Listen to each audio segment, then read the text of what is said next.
বিতর্কিত ব্যবসায়ী গোষ্ঠী এস আলম গ্রুপের চট্টগ্রামের ৬টি কারখানা বন্ধ ঘোষণা করা হয়েছে। ২৪ ডিসেম্বর মঙ্গলবার দুপুরে কারখানায় বন্ধের নোটিশ টাঙানো হয়। এটি দেখে তাৎক্ষণিক বিক্ষোভ করেন শ্রমিকেরা। তবে পরিস্থিতির উন্নতি হলে আবার কারখানা চালু হওয়ার কথা বলে তাদের সান্ত্বনা দেন কর্মকর্তারা। এস আলম গ্রুপের মানব সম্পদ ও প্রশাসনের প্রধান মোহাম্মদ বোরহানুদ্দিনের সই করা নোটিশে বলা হয়, কর্তৃপক্ষের নির্দেশক্রমে অনিবার্য কারণবশত আগামীকাল বুধবার থেকে পরবর্তী নির্দেশ না দেওয়া পর্যন্ত কারখানাগুলো বন্ধ থাকবে। তবে কারখানার নিরাপত্তা, সরবরাহ ও জরুরি বিভাগ খোলা থাকবে।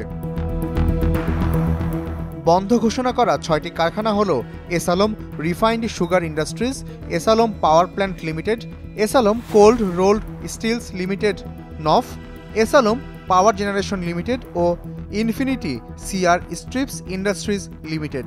এর মধ্যে দুটি চট্টগ্রামের কর্ণফুলী উপজেলার কালারপুর, ৩টি ঈসানগর ও একটি বাঁশখালীতে অবস্থিত।